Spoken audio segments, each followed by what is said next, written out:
Y entramos ahora al capítulo 11.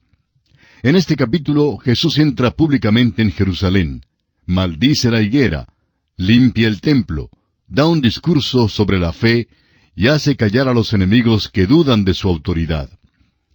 Llegamos ahora a los últimos días en la vida terrenal de nuestro Señor. Hemos dividido este capítulo de la siguiente manera. Primero, Jesús se presenta públicamente a su nación como el Mesías, en los versículos 1 al 11. En segundo lugar, Jesús maldice la higuera, en los versículos 12 al 14. Tercero, Jesús purifica el templo, en los versículos 15 al 21. En cuarto lugar, Jesús da el discurso sobre la oración, en los versículos 22 al 26. Y en quinto lugar, Jesús perturba a los príncipes religiosos, versículos 27 al 33. Este capítulo se desarrolla durante los días en que Jesucristo vino a Jerusalén por última vez.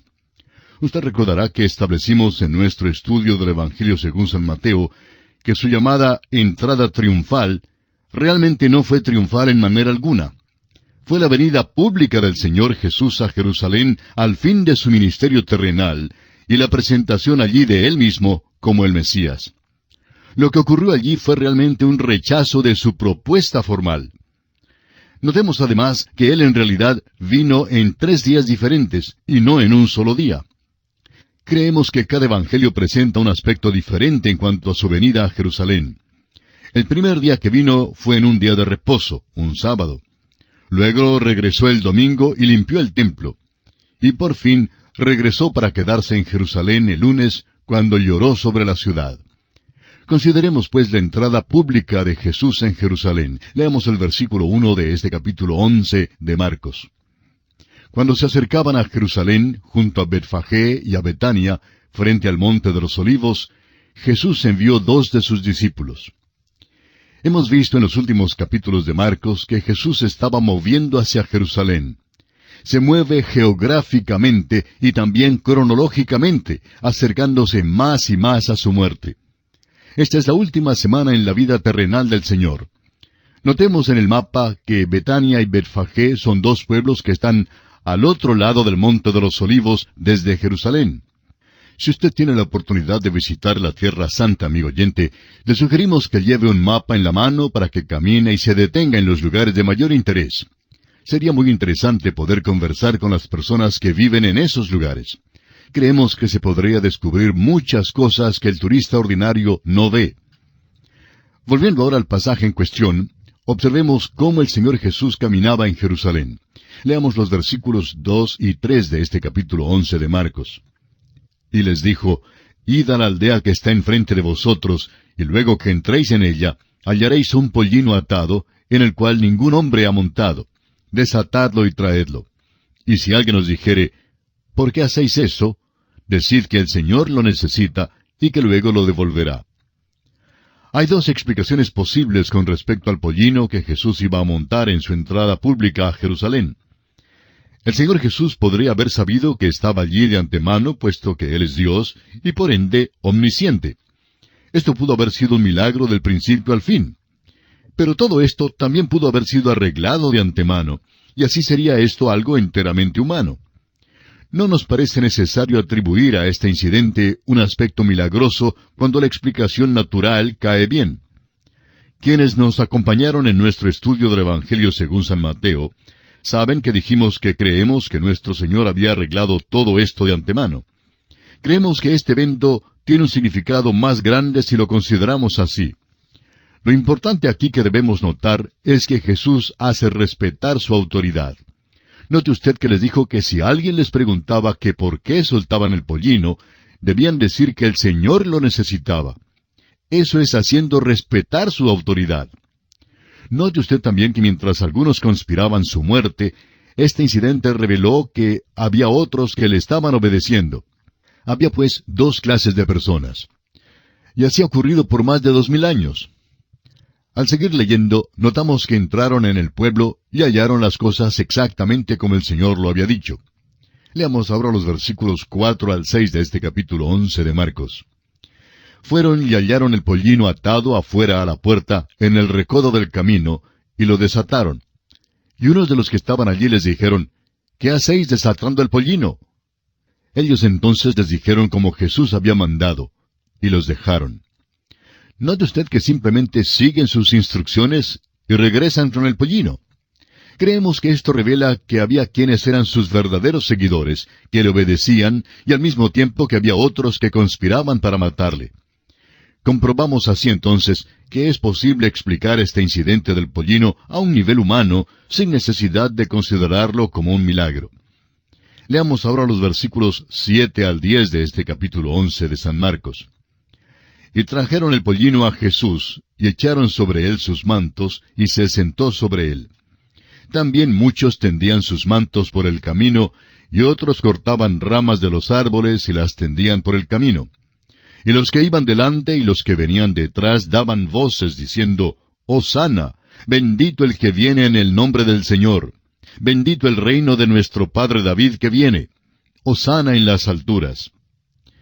No estamos seguros que la entrada de Jesús causara la mejor impresión en los habitantes de Jerusalén. Estamos seguros que no habría causado una gran impresión en alguien que hubiese estado antes en Roma, cuando uno de los Césares regresaba triunfante de alguna campaña militar. Se dice que traían tanto botín que los desfiles duraban hasta 2 o 3 días y noches, mientras los cautivos y el desfile seguían entrando en la ciudad. Esa sí que era una entrada triunfal. Pero en la entrada de Jesús a Jerusalén simplemente hubo unos pocos galileos, algunos aldeanos no muy grandiosos. Pero lo impresionante e importante aquí es que el Señor Jesús se ofrece públicamente. Vamos a leer el versículo 11. Y entró Jesús en Jerusalén y en el templo, y habiendo mirado alrededor todas las cosas, como ya anochecía, se fue a Betania con los 12. Hay 2 cosas aquí que son importantes. La primera es que este fue el primer día que Jesús entró en Jerusalén. Evidentemente este era el día de reposo, y los cambistas y los bueyes no estaban allí. Llegó como el sacerdote y también como el sacrificio. Ha llegado como el gran sumo sacerdote para ofrecer el sacrificio que es aceptable a Dios por los pecados de todos nosotros. Y luego, note usted que no pasó la noche en Jerusalén, sino que regresó a Betania para pasar la noche allí. Jesús se había presentado ante la ciudad públicamente y estaba demandando una decisión. Hasta donde sabemos, Jesús no pasó ni una noche en la ciudad que le rechazó. Leamos los versículos 12 al 14 de este capítulo 11 de Marcos. Al día siguiente, cuando salieron de Betania, tuvo hambre. Y viendo de lejos una higuera que tenía hojas, fue a ver si tal vez hallaba en ella algo. Pero cuando llegó a ella, nada halló sino hojas, pues no era tiempo de higos. Entonces Jesús dijo a la higuera, Nunca jamás coma nadie fruto de ti. Y lo oyeron sus discípulos. Ahora este es el segundo día, y venía de Betania. En este día fue cuando limpió el templo y maldijo la higuera. Este incidente con la higuera aparentemente insignificante ha causado ya mucha controversia. Creemos que la higuera es un símbolo de la nación de Israel. Reconocemos que habrá otros que no estarán de acuerdo con nosotros en cuanto a esto, y no deseamos ser contenciosos. Pero lo que nos interesa es que aquí hay una gran lección espiritual. Tenían las hojas exteriores o visibles, es decir, las apariencias de una religión dada por Dios, pero no había ningún fruto espiritual. Nos preguntamos si no podemos decir lo mismo hoy en día en cuanto a la iglesia. Este fue también el mensaje que fue dirigido a la iglesia de la Odisea. Realmente no tenían nada. Eran pobres y ciegos y necesitaban que les ungieran los ojos con colirio para que pudieran ver. Esto quiere decir que el Espíritu Santo no estaba allí. Creemos que esto es lo mismo que menciona Isaías en el capítulo 29, versículo 13, donde dice, Dice pues el Señor, porque este pueblo se acerca a mí con su boca, y con sus labios me honra, pero su corazón está lejos de mí, y su temor de mí no es más que un mandamiento de hombres que les ha sido enseñado. Y consideramos, amigo oyente, que esta es la condición de la iglesia en nuestros días. El Señor Jesús maldijo la higuera. Y Mateo nos da otros detalles adicionales y dice que la higuera se secó. Y pasamos ahora al siguiente aspecto en consideración en este capítulo 11 del Evangelio según San Marcos. Leamos el versículo 15. Vinieron pues a Jerusalén, Y entrando Jesús en el templo, comenzó a echar fuera a los que vendían y compraban en el templo, y volcó las mesas de los cambistas y las sillas de los que vendían palomas. Vemos pues que fue en su segunda visita a Jerusalén que Jesús limpia el templo. El apóstol Juan nos dice que Jesús limpió el templo al principio de su ministerio, y ahora vemos que lo limpia una vez más al fin de su ministerio. No hay duda alguna que esto no tuvo lugar en el día de reposo, sino en el domingo. Los cambistas no estaban en el interior del templo. En realidad, tenían un lugar en el mercado de valores. Tenían un banco en el mercado de valores y estaban allí para que, cuando los extranjeros llegaran de otros países, pudieran cambiar sus monedas. Los extranjeros no podían usar la moneda del exterior, sino que necesitaban tener la moneda legal del templo. Cuando estos cambistas cambiaban el dinero, claro es que cobraban a los extranjeros un porcentaje. De cierto modo, esto se había organizado para servir, para un buen fin, pero las cosas llegaron a tal extremo que nuestro Señor dijo que el templo había llegado a ser una cueva de ladrones. Llegó a convertirse en un fraude sistematizado de la religión. Y encontramos que siempre existe el peligro en cualquier empresa cristiana. Por eso mismo hay que comprobar si las organizaciones a las que uno ofrenda son buenas o no. Tenemos que admitir que es algo difícil investigar los ministerios radiales, pero si usted, amigo oyente, por alguna razón se encuentra algún día en el sur del estado de California, en los Estados Unidos, nos gustaría que nos visite en nuestras oficinas principales en Pasadena. Nuestras oficinas no son de lujo ni espaciosas. Son muy cómodas y gracias a Dios que no tenemos que pagar alquiler. Siempre tratamos de trabajar de una manera muy económica para poder emplear el dinero en el costo de las transmisiones. Y creemos que es importante que usted sepa esto. Nuestro Señor, pues, limpió el templo. Creemos que Él limpiaría muchos otros templos e iglesias hoy en día. No queremos que Él venga a nuestras oficinas a través de la Biblia con un azote de cuerdas. Sabemos que siempre hay cosas que deben ser desenmarañadas, y sin duda nosotros no somos una excepción. Pero esperamos sinceramente y creemos que estamos glorificando y honrando a nuestro Señor. Llegamos ahora al tercer día, y también al siguiente aspecto en consideración en este capítulo 11 del Evangelio según San Marcos. Leamos los versículos 20 y 21. Y pasando por la mañana, vieron que la higuera se había secado desde las raíces. Entonces Pedro, acercándose, le dijo, Maestro, mira, la higuera que maldijiste se ha secado. Esto hace que nuestro Señor dé su discurso sobre la oración. Los discípulos se maravillaron de la higuera, y esto da origen al discurso del Señor. Y es que la presentación pública de sí mismo como el Mesías no fue una entrada triunfal. Él fue rechazado, y no creemos que debamos usar el término triunfal, porque la verdad es que no es bíblico en ninguna manera. Espere usted hasta cuando algún día le vea llegando en las nubes, y los muertos en Cristo resucitarán primero. Luego nosotros, los que vivimos, los que hayamos quedado, seremos arrebatados juntamente con ellos. Así como dice San Pablo en su primera carta a los Tesalonicenses, capítulo 4, versículos 16 y 17. Verá usted la salida de aquella multitud grande de millones de santos que han vivido durante los últimos 2000 años. Amigo oyente, esa sí será una entrada triunfal. Creemos que tendrá lugar durante un largo período de tiempo. El arrebatamiento o rapto de su iglesia, la iglesia del Señor, los redimidos por la sangre de Cristo, será en un momento, en un abrir y cerrar de ojos. Pero, amigo oyente, esa procesión triunfal será larga y ha de viajar mucho. Él va a guiarla a un nuevo lugar, a una nueva creación. No será simplemente un viaje a la luna, sino a la nueva Jerusalén. ¡Qué cosa más gloriosa será aquella! Eso sí será triunfal.